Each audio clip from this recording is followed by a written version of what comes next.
Hey! Aujourd'hui, on fait une capsule sur la coparentalité. Hein? On le fait pour les organisations et les gens qui travaillent avec la famille. Et pour ça, on va parler avec une experte, Diane Dubeau. Salut! On est avec Diane Dubeau. Comment ça va, Diane? Ça va super bien. Yeah! Alors, on va aller direct au but. Diane, c'est quoi la coparentalité? C'est une bonne question. Écoute, c'est un terme qu'on entend de plus en plus là, de nos jours, la coparentalité. Qu'est-ce que c'est? Qu'est-ce que ça veut dire? C'est un terme qui a été introduit initialement dans les années 80, je te dirais, dans le contexte de la séparation de couple qui est en croissance. Et ce qu'on se disait, c'est bon, notre couple ne fonctionne plus bien, on se sépare, mais on a des enfants. Donc, on doit continuer quand même, notre couple conjugal ne va plus bien, mais il faut continuer comme couple parental parce qu'on demeure les parents de ces enfants-là. Donc, la fin de notre couple ne signifie pas qu'on ne se revoit plus, là. On va devoir travailler ensemble, en équipe, pour continuer là, à répondre aux besoins de nos enfants. Donc, la coparentalité, elle vient de là, ce concept-là, mais après, on s'est dit, mais c'est valable dans toute famille, peu importe qu'il y ait une séparation ou pas. Et dans le contexte actuel où les pères, les changements sociaux, hein, la place prise par les femmes sur le marché du travail, les séparations justement, mais ont amené les pères à être de plus en plus engagés auprès de leurs enfants. Les pères souhaitaient également être plus présents auprès de leurs enfants. Donc, tout ça a amené un engagement plus grand des pères auprès de leurs enfants. Donc, les deux parents ont un rôle, se partagent les tâches en lien avec l'éducation, les soins. Donc, on parle d'équipe parentale, de coparents maintenant. Coparents, c'est deux adultes qui ont la responsabilité des soins de l'éducation des enfants. Donc, quand on regarde des équipes ou des coparents, ben, il peut y en avoir une diversité. Ça peut être la mère, le père, ça peut être deux mères, ça peut être deux pères, ça peut être la mère et le beau-père, le père et la belle-mère. Donc, c'est deux adultes qui ont la responsabilité d'un enfant. Et ça, c'est un élément important. L'enfant, il est au cœur de ce concept-là de coparentalité. Qu'est-ce que tu dirais l'ingrédient principal d'une bonne coparentalité? Bien, je te dirais qu'il y a 4 ingrédients principaux OK. pour lesquels on parle, par exemple, du partage des tâches. Ça veut dire que on est une équipe parentale. Bien, si on prends juste en tête, là, tu as déjà eu des expériences de travail d'équipe. Ben oui. Qu'est-ce qui fait que ça a bien été ou moins bien été? Bien, il faut que les deux s'y mettent. Hein? Si un fait tout le travail puis pas l'autre, ben c'est pas. Il y a des frustrations. On ne travaille pas en équipe. Donc, il y a une question de partage des tâches. Ça, c'est un premier ingrédient. Il faut que les deux soient engagés. Un deuxième ingrédient, ben, c'est chacun a sa façon de faire. Et dans un travail d'équipe, ben, on ne doit pas être bons tous les deux dans la même chose. Mais chacun a une expertise. Toi, tu es bon là-dedans, moi, je suis bonne là-dedans. Notre travail, notre produit qui va sortir au bout du compte, il va être beaucoup mieux que si je le fais tout seul ou si tu le fais tout seul. Donc, il y a une expertise de chacun et donc, il faut se reconnaître à l'intérieur de ça. Il faut se soutenir, il faut reconnaître que l'autre apporte quelque chose. Ça, c'est un deuxième ingrédient. Donc, le partage des tâches, la reconnaissance de ce que l'autre va apporter. Naturellement, celui en arrière de la cravate, la communication. Parce que comment on se les partage, ces tâches-là, ou comment je soutiens l'autre, bien, ça repose sur une bonne communication. Parce que le soutien de l'autre, moi, je peux penser que ça le soutient, mais lui va me dire, ben non, quand tu as fait ça, là, moi, je me suis sentie tellement pas bon, tellement, c'est comme si j'étais en train d'endormir l'enfant, ça fait 10 minutes, puis finalement, tu arrives, puis tu me dis, regarde, on est en plein milieu de la nuit, regarde, va te coucher, je vais l'endormir. Moi, je l'ai reçu comme, je suis pas bon. C'est elle qui arrive. Alors que moi, mon idée était de venir t'aider. Tu travailles demain ou tu. Alors, je viens t'aider. Alors, qu'est-ce qui fait qu'il faut s'en parler? Fait que la communication, ben, c'est un troisième ingrédient. Puis, naturellement, ben, un dernier ingrédient, c'est la cohérence. Oui, parce que est-ce qu'on voit les choses de la même façon? Sur le travail qu'on veut faire, si j'ai un travail, puis moi, là, ma vision, c'est on s'en va à gauche. Puis toi, ta vision, c'est on s'en va à droite. On va avoir de la misère à travailler ensemble. Fait Ouais. qu'il faut qu'il y ait une vision qui est commune, une façon de faire, des valeurs, surtout comme équipe parentale. Ben, c'est quoi qui est important? Sur quoi on s'entend ces valeurs de base? Puis après, ben, c'est sûr qu'on est deux personnes différentes. Donc, il y a peut-être des choses que toi, tu vas faire, que moi, je ferais différemment, mais il y a d'autres choses que toi, tu vas faire, que moi, je ferais différemment. Mais par contre, là-dessus, ça, on s'entend, c'est important pour nous, puis on a la même ligne. Fait que pour l'enfant, c'est très clair. Fait que, Et dans l'ingrédient de la communication, il y a quelque chose que j'ai beaucoup aimé. Tu sais, tu as dit, il faut parler parce que c'est pas toujours l'autre va pas toujours prendre ça, tu sais, de la bonne façon, tu sais. Donc, et moi, je rajouterais à ça, tu sais, il y a l'écoute et la mise en place. Parce que dans la communication, souvent, on parle, les gens pensent que c'est juste dire ce que toi, t'es pas content dans ton couple. Ben non, mais l'écoute fait partie de la communication, puis la mise en place de ce que tu viens de te faire dire aussi est tout aussi important que quand toi, t'étais pas content puis t'en as parlé. Tu sais, c'est quelque chose que moi, j'ai appris à 37 ans dans ma vie.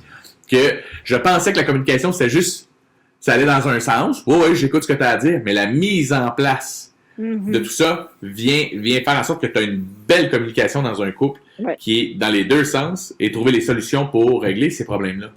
Oui, puis c'est pas évident. C'est pas évident non. parce que moi, voici, j'ai besoin de te dire. Tu sais, on dit toujours, ben, à quoi tu penses? Qu'est-ce qui fait? Ouais. Vas-tu bien? Faut que je sois capable de le dire, mais il faut aussi que je sois capable d'écouter ce que l'autre est en train de me dire et non pas toujours d'écouter l'autre en se disant, oui, mais moi, c'est, oui, mais moi. Alors, l'aspect, je trouve que c'est un élément super important de se dire, il faut que je puisse dire les choses, mais il faut que l'autre, je puisse écouter ce qu'il est en train de me dire. Puis ultimement, il faut qu'on s'assoie et qu'on dise qu'est-ce qu'on fait avec ça. Ouais. Qu'est-ce qu'on trouve comme solution pour que toi, tu te retrouves puis que moi, je m'y retrouve. Et c'est quoi, pour toi, la stratégie gagnante parfaite? Mettons, tu sais, je veux dire, le mode d'emploi, c'est pas ce que tout le monde va suivre, là, on s'entend, mais il y a toujours une stratégie gagnante. T'sais, mettons, moi, je sais que pour mon prochain couple, je sais ce que ces 4 éléments-là, ils sont primordiaux, puis je les ai en tête. T'sais. Y aurait-tu une stratégie gagnante que tu as remarqué avec toutes les années d'études que tu as dans le domaine? Bien, c'est les 4 piliers de la coparentalité. Donc, on peut être plus fort sur un que sur l'autre. La stratégie gagnante, je pense, c'est de voir pour nous, parce qu'on est à la base deux personnes différentes. Donc, il faut vraiment avoir... Puis, il n'y a pas un seul modèle. C'est ça le danger aussi, comme coparent. Bien, voici le livre de recettes, puis voici ce qu'il faut faire. En réalité, ça va varier. Alors, c'est quoi nos valeurs de base? Je trouve qu'il n'y a pas un modèle, mais c'est de voir que chacun s'y trouve bien à l'intérieur et soit soutenu. Puis ça, c'est probablement le défi le plus grand, celui de se sentir soutenu par l'autre parent comme équipe. Oui. Puis ça, pourquoi? Parce qu'on a souvent tendance à dire, tu sais, on ne dit pas, hey, t'es bon. Tu sais, on a tendance à... on peut se dire, il sait qu'il est bon, là, mais de se faire dire, hey, t'es bon quand tu fais ça. As-tu vu quand tu as fait telle affaire, comment Alexandre était content, comment il était. Mais je suis content, Diane, parce que tu es allé directement là où je voulais. Parce que quand j'ai posé la question, c'est quoi les stratégies gagnantes, je voulais entendre, il n'y en a pas vraiment. Il y a 4 piliers, puis chaque couple va s'adapter à ça, tu sais. Parce que il y en a pas de mode d'emploi. Je trouve qu'en ce moment, et ça, c'est vraiment mon point de vue à moi, puis je parle en mon nom et au nom de personne en ce moment, mais je trouve que on dirait qu'il y a comme un modèle de famille qui, pendant des années, était le modèle parfait. Tu sais, la famille nucléaire, 2 enfants. Et on dirait que, même à la télé, ça commence. On commence à voir des familles différentes. Mais ça en prend. Et souvent, des gens comme, mettons, moi, Jean-François Brault, Étienne Boulay, Bianca Gervais, ceux qui ont participé aux autres capsules, on se fait souvent pointer du doigt comme des petits parents parfaits, des petites familles parfaites, parce qu'on fait plein d'activités avec nos enfants à cause des réseaux sociaux, alors que il n'y en a pas de modèle parfait, il n'y en a pas de stratégie gagnante. Chaque couple est différent, chaque famille est différente. Puis je trouve ça important que quelqu'un comme toi, qui est une professeure, chercheur en psychoéducation, en psychologie, vienne le dire à tout le monde de faire « Hey, d'une maison à l'autre, c'est différent, sens-toi pas mal. » Pas parce que chez vous ça fonctionne que ça va fonctionner ailleurs. Tout à fait. Il faut trouver sa propre recette. Et même si on l'a trouvé à une période X, ça se peut très bien qu'elle ne fonctionne pas à une période X. Puis il peut nous arriver des événements, tu es le premier à avoir sais, dans la situation où tu as dû composer avec un enfant qui avait un problème de santé, Mhm. bien, veut pas, ça vous a amené à revoir vos façons de faire, à prioriser certaines choses, à repartager des choses. Fait qu'en ce sens-là, tu sais, il n'y a pas de modèle, puis il faut aussi être ouvert à se dire, ben ça peut bouger. C'est correct que ça bouge. C'est pas Ouais. parce que... ça, il faut se laisser cet espace-là, tu sais, pour se donner une place d'être créatif aussi. Ça a bien fonctionné, ça ne veut pas dire qu'il faut continuer comme ça là, dans les... Et je pense que tu as raison de le souligner. Actuellement, les parents, ils ont une pression énorme. Vraiment, vraiment. Énorme qui est mise sur les parents à dire, ben, il faut absolument que l'enfant, supposons, dans ses lunchs, tu sais, il ne doit pas amener à Non, l'école non, non. telle chose. Alors là, il faut que tes lunchs soient vraiment comme, faut que l'enfant ait des différentes activités sportives, culturelles. Faut qu'il, comme parent, ben, faut que ton enfant soit sociable.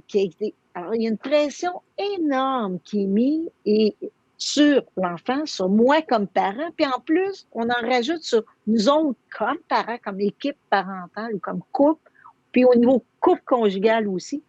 Ben, tu sais, il faut se donner, puis comme professionnel, on travaille. C'est comme si ça nous met une pression qui est énorme. Fait que ça, faut aussi faut se laisser un espace. J'aime bien que tu dises qu'il ne faut pas se mettre cette pression-là, mais y a-t-il autre chose dans la coparentalité qu'il faut éviter? Ben, comme je te disais, la rigidité. Ouais.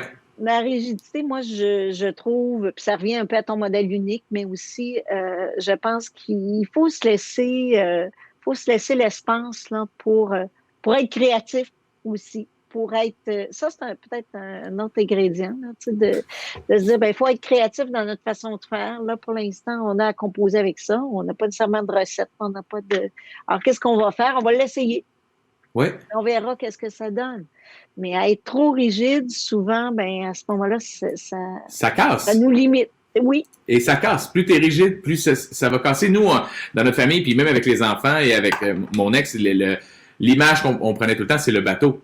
Tu sais, il y a de l'eau en dessous de nous, puis tu sais, je veux dire, on en a glissé un mot tout à l'heure avec la maladie de Xavier, il a fallu qu'on s'adapte, tu sais, puis on a un slogan qu'on utilise tout le temps sous mon toit qui est on peut pas diriger le vent, mais on peut aligner les voiles.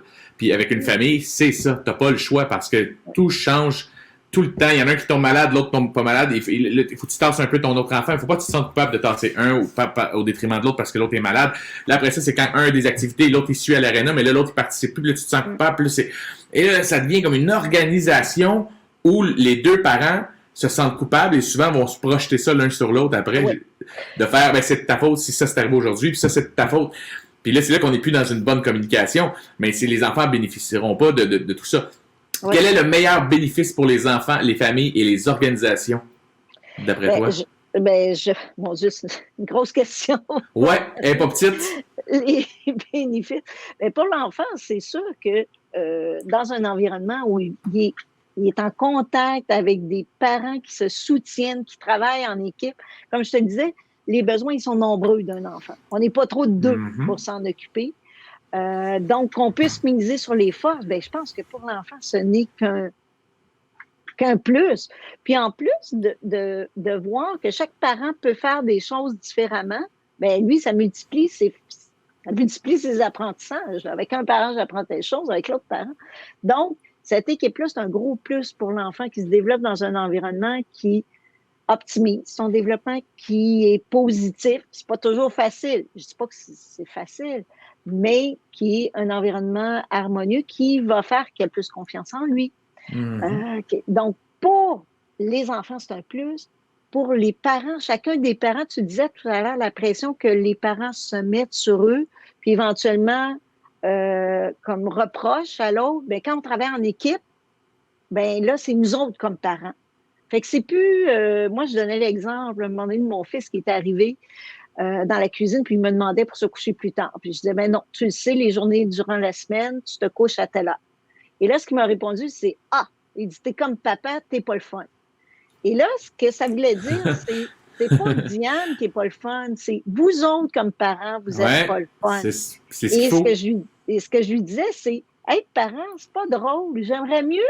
J'aimerais mieux que tu fasses, tu te couches à n'importe quelle heure, mais c'est pas mon rôle de parent, ça. Fait que quand on est une équipe, ben je peux miser sur l'autre, je peux m'appuyer sur l'autre.